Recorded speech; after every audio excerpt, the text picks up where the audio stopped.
Hello, this is Glenn Maurer, and I'm the host of the show we call The Next Step, which we do on cable channel 17 in Santa Barbara.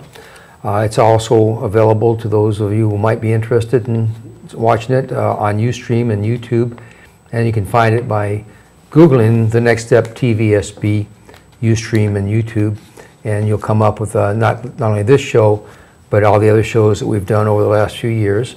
If you're interested in seeing them or want to recommend them to a friend to look at them who doesn't have access to our cable televisions in Santa Barbara. Today, on The Next Step, I'm really happy to have with me John Foran, a professor of sociology and environment at UCSB. John, welcome.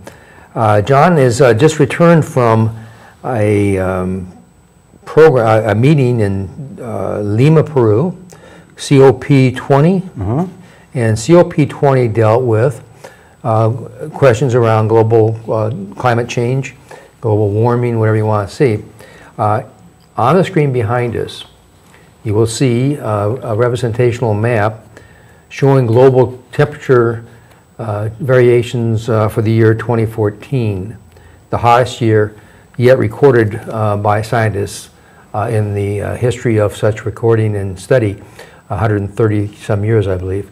And it's back there as a reminder to us that there is science behind these questions of the question of global warming, climate change, and the environment being affected by it. So John, thank you for coming. Tell us what COP20 was and what the importance of the effort was there anything important ever accomplished there? Okay. Insiders call it the COP, which stands for the Conference of Parties, which refers to the member nations of the UN. This is a UN-sponsored conference that happens annually. So COP20 means the 20th annual Conference of the Parties to the UN Framework Convention on Climate Change, and that's the body that was set up in the mid-1990s to try and get a global agreement to do something to contain the threat of climate change, global warming. And so most people know about the Kyoto Protocol, and that is the first and only treaty that's resulted from this process. And the Kyoto Protocol was agreed in the late 90s and ratified in the early 2000s. So, well, let's stop for a moment for those of us who might not remember that, or maybe they keep it up to date on it. Sure. The Kyoto Protocol, what was agreed at Kyoto? Okay. The Kyoto Protocol was an agreement among the nations of the world that the wealthiest nations, the nations of the first world or the global north, would make deep cuts in the future in their carbon emissions, the main cause of global warming. And that means basically the burning of fossil fuels. So the industrialized nations of the world, 30-something countries, primarily in Europe, the United States, Canada, Japan, New Zealand, Australia, each pledged to reduce their emissions by a certain amount between 1990 as the baseline and 2020. And it was agreed at COP3, I think, 1997 in Kyoto. That's why it's called the Kyoto Protocol. But it didn't come into force until 2/3 of the member nations had ratified it at home. And this is important because the United States in the end never ratified the Kyoto Protocol. All the other countries did. And the protocol went into effect without the United States formally bound, legally bound to abide by it, although we had made a certain pledge as well. And as time went on, by mid-2000s, 2005 or so, and temperatures kept rising, carbon emissions kept rising, people began to realize that the countries that had agreed to it were not being able to cut their emissions sufficiently. And by a few years later, it became clear that with the rise of global South industrializing nations, particularly China, but also countries like Brazil and India, that this was going to require a new treaty where all nations agreed to do something, make a commitment. And we're at the point now where the next COP, COP21, which will happen in December of this year, December 2015, is the deadline that the UN Framework Convention on Climate Change has given itself to finalize this new universal global climate treaty. For the lay person, what I hear you say is that we got together 20 years ago or more, and the science was there and the scientists were there, but the politicians couldn't quite bring themselves to do it. And so even though many countries in the world have pledged to do this, it was politically and maybe economically thought undoable. Mm-hmm. And though they continue to have meetings about trying to implement these protocols, which would, the purpose of these protocols is to reduce global warming gases, carbon dioxide, right, and others to a point where we can stabilize or at least delay the onset of greater global climate change. But as we see from the map and the statistics, we're not having much effect in that. You sent back some notations from the conference, and I took the liberty of, in your dispatches, and I'll quote a couple of them. Today, after 2 weeks in Lima, it must be said that COP20, just a year before the new global climate treaty is to be finalized, once again, nothing of substance has been agreed to. Another time, another commentator said, bullying, deceptiveness, fudging semantics, all are apt terms for the process of these negotiations. And it goes on like that. So a lot of cynicism it sounds like from the people who were there to try to make this work. Is there any progress was accomplished at that meeting? That depends who you ask. The UN itself, at the conclusion of this 2-week meeting, it's always 2 weeks long, always takes place in December, claimed victory. They claimed that they had made progress on various aspects of the treaty that they're working toward. Most observers, and I think the scientific community, would say that they're still far from agreement on the most important issues, which is precisely which countries will make what kind of cuts, and would the sort of total effect of the cuts eventually pledged do the trick in terms of containing the worst effects of global warming. So there's something called the carbon gap, which means the difference between not only our business as usual now and what we need to get to, but what will be pledged. So the danger is that in 2015, the pledges that go into this treaty will not be adequate to contain global warming under 2 degrees Celsius, which is the baseline that the international community has set, beyond which things would get very dicey indeed. I assume, and you'll correct me if I'm wrong, that at these conferences that the participants are agreed to the reality of the science. Yes, that's true. That's correct. And the UN itself and the nations of the world have set up something called the IPCC, the Intergovernmental Panel on Climate Change, which includes scientists from around the world and from many different scientific disciplines. Climate science, of course, itself is an extremely complicated and interdisciplinary endeavor involving many of the sciences. So every 6 or 7 years, this body, the IPCC, takes a look at the best climate science. They look at hundreds and hundreds of articles, and they try and synthesize that into a report about the state of the climate, which is both technical but also has a summary for policymakers, which sort of lays out the basic framework within which negotiations ought to happen if they're going to be true to what's needed. And so we're up to the 5th assessment report, IPCC 5, and that came out this past fall, also just before the conference. And so that was a very helpful sort of measure of the fact, unfortunately, that the climate is getting worse and worse. The Earth is warming, in fact, slightly faster than was expected because we aren't cutting emissions. Let me go to that just because I think people, even though the scientists agree, Right. there is a certain resistance in populist mythology and otherwise to say that I know that from what I've said that they can determine the nature of the global warming gases, that they're from carbon that's burned and consumed in industrial uses, not from volcanoes and all that. But let's just get some of the numbers down. This is the 38th consecutive year with high essentially increasing high annual global temperatures. The chart across the bottom of that graph there shows in the last few years the red marks, which is right behind John there, the overall increase. The average sea level rise over the past 2 decades has been 3.2 millimeters per year, which sounds like a small amount, but cumulatively an increasingly threatening amount, especially to low-lying areas of the world.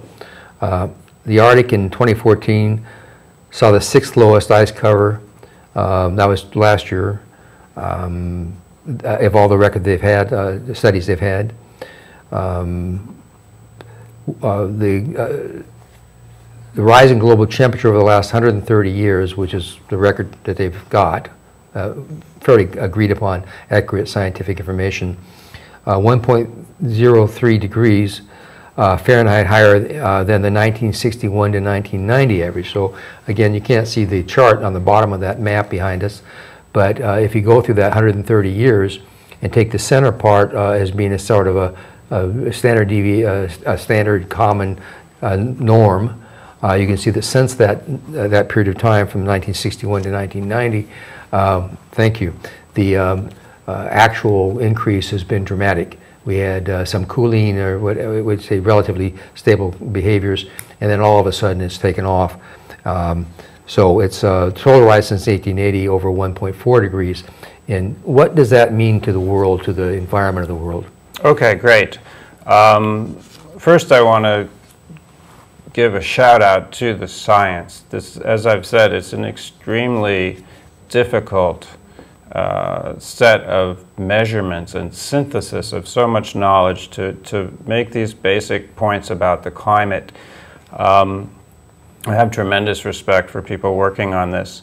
One way to sort of bring those numbers to show the significance of those numbers is we've had 360 consecutive months where the temperature has been higher than the 20th century average.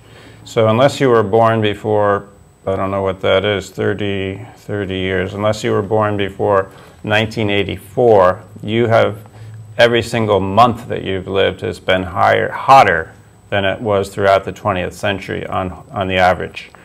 The globe has warmed since 1800, which is sort of the baseline because that's when the Industrial Revolution pretty much took off and we started to put carbon into the atmosphere by burning coal. The globe has warmed in that whole period by 0.8 of a degree Celsius.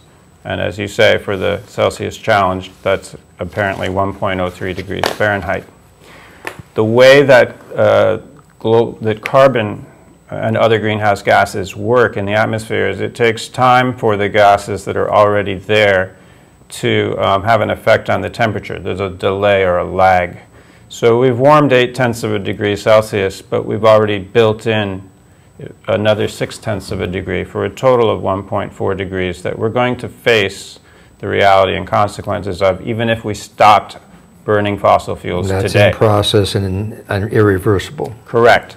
So 1.4 degrees Celsius. Now I've already mentioned 2 degrees Celsius, and that's a number which the scientific community first and then the global community that the UN that's negotiating the treaty has said we have to stay under 2 degrees Celsius in order to avoid potentially quite catastrophic climate effects. That means we have a certain amount to play with here. You can also think of this in terms of actual, it's amazing the science. They've calculated that if 1.4 degrees now is built in and we have to stay under 2 degrees, there's 3 important numbers which are given to us by a great climate hero, really, named Bill McKibben, who's probably the best known American academic activist on issues of climate. Bill McKibben, who has formed a group called 350, 350.org, which also I can explain the significance of a moment. But he wrote an article in the summer of 2012 called The Terrifying New Math of Global Warming, published in Rolling Stone magazine, a well-known academic journal. Based on these calculations, we have left atmospheric space 565 gigatons of carbon equivalent that we can put up in the atmosphere. After that, we hit 2 degrees. Okay, 565 gigatons is it. Each year, we burn about 32 gigatons of fossil fuels. So you can work out the math on that. It means we have less than 20 years of business as usual. After that, we pass 2 degrees. Well, let me, if I might, because I think these numbers are dreadful, and scientific power behind them is compelling to me. Yeah. And actually, I'm pleased. I did some research on the public opinion on this, and I find there's a great deal of the general public opinion in this country, despite what we might see on some media sources. Yeah. So 7 in 10 Americans see global warming as a serious threat, and think there should be federal efforts to regulate greenhouse emissions, even if it raises their own energy costs, was the question. It's an ABC poll. 6 in 10 Americans favor putting mandatory controls on carbon dioxide. A Gallup poll from 2014. Most U.S. residents, 62%, are willing to pay more for energy if it means reducing carbon dioxide. Bloomberg News. 90% of Americans favor government action to address climate change, and only 27% believe such actions will harm the economy, the U.S. economy. Stanford University Futures poll. Registered voters are 3 times more likely to vote against the candidate who opposes government action to mitigate climate change, according to a Yale University study. Why do you, if we can, try to get to the politics of this? Okay. Despite your academic knowledge of this, and you could argue, present all this convincingly, yeah. But why are we not in the United States dragging, not only dragging, but actually holding back, I would think, these COP meetings and these other programs? Why is the United States so difficult? Okay.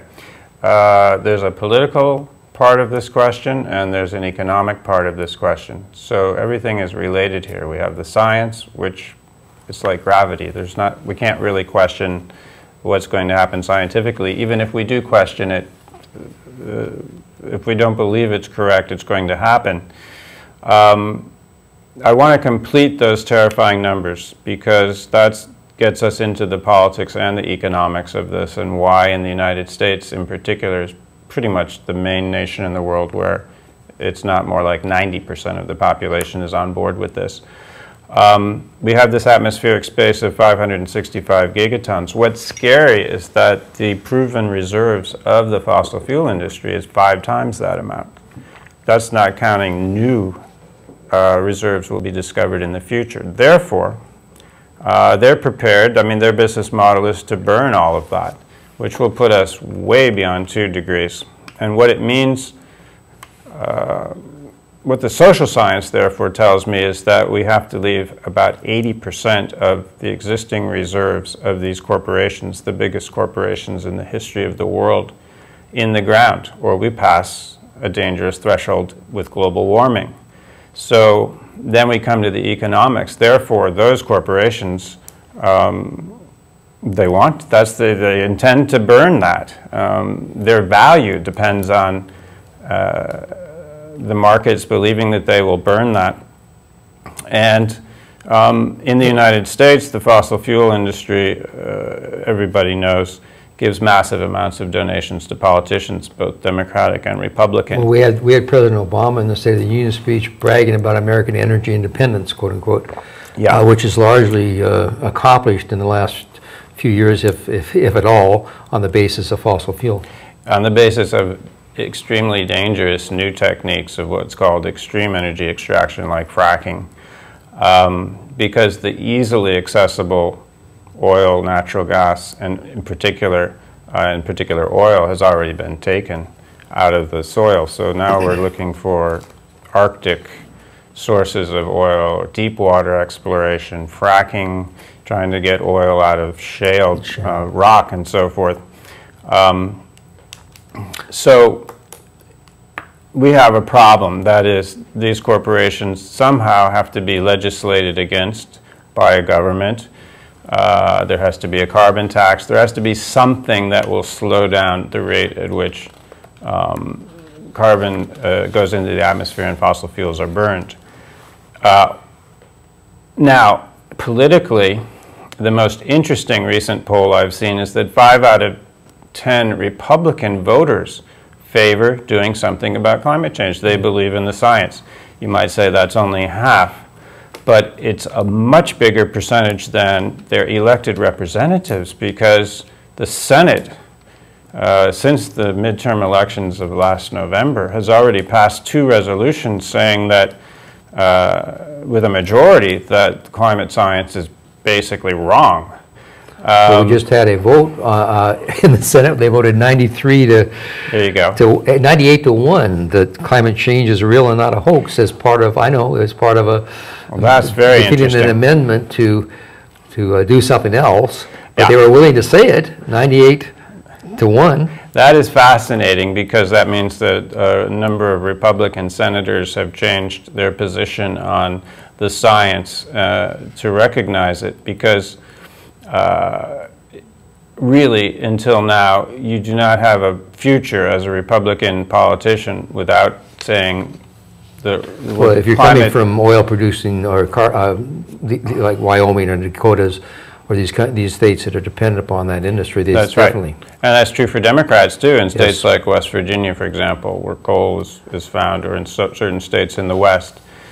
So we're, as always, these programs tend to move faster than you think they might, so we got 5 or 6 minutes, and I want to try to move into the question of whether there's any, whether you see through these meetings, such as the one you've just come back from or will be going to, or through any political process in the United States or the UN, is there any chance, and I am pretty cynical myself whether this can be accomplished, but is there any chance that we can see any type of change of actual product production? Can we turn the tide? Is there a way for countries like China, which were producing 2 new coal-fired plants every week, India, which wants to build huge energy things with maybe substituting nuclear instead?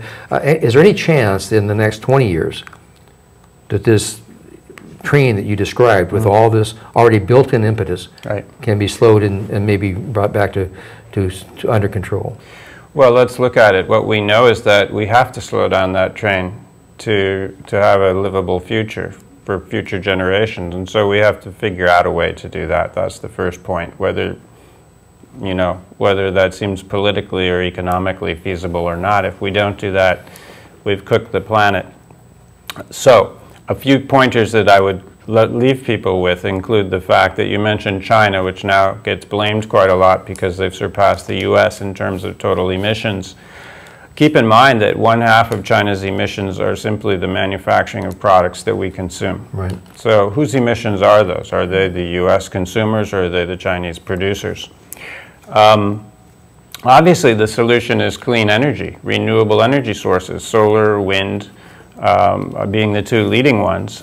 And it's a question of the speed with which global society and individual countries convert their fossil fuel energy sources to renewable energy, which is a function of political will.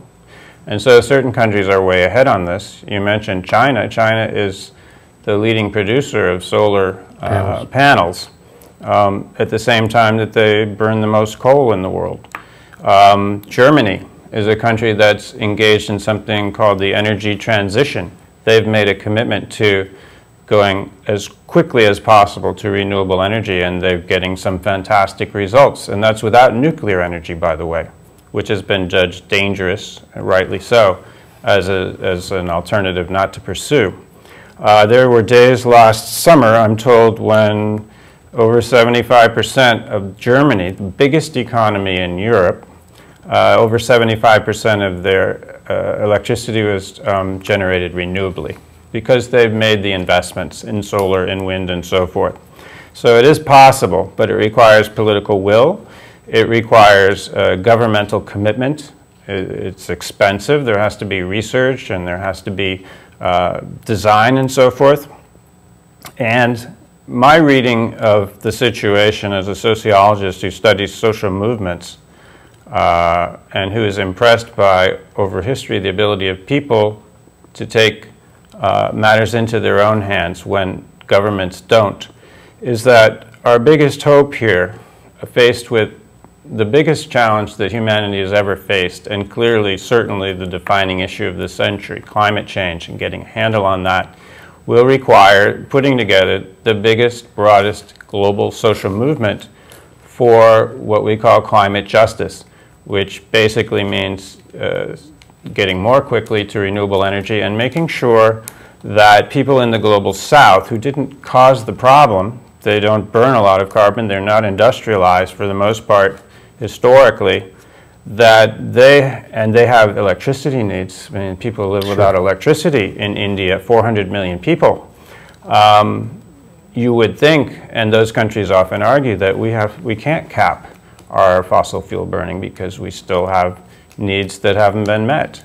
The good part of the treaty is that in addition to pledges by various countries to contain, slow down, and ultimately eliminate the burning of fossil fuels over decades, is that correspondingly there's a commitment to a Green Climate Fund, which will give, they're asking for $100 billion a year starting by 2020, which will have to be a transfer from the global north, the wealthy industrialized countries, to the global south, so that the global south can make this energy transition with the best technology. Well, I'm hoping, I think people are hoping that there will be some skipping. Well, they'll be able to skip intermediate stages. Right, exactly. So you could go from, in, say, Africa, which is energy deprived, instead of going through the Western model, exactly. A new model, and that kind of thing. But it's not helpful when the President of the United States goes off to India and courts India as a consumer of General Electric nuclear power factories instead of alternate green energy and things like that. We are running out of time, and I know there's so much more that you could say that we wanted to talk about. I like to talk about population. I like to talk about methane and other gases that are a threatening, rising threat. But we don't have time today. Maybe another time. Can I say one thing for we people got to 20 take away? seconds. There's a book everybody should read by Naomi Klein called "This Changes Everything." And that's the best account of the situation we're in, and the state of this movement that I'm talking about is our way out. It's an excellent publication. Everything she writes is excellent, actually. Yep. So thank you all. Thank you, Juanita and Ali. And again, you can see this on YouTube and Ustream.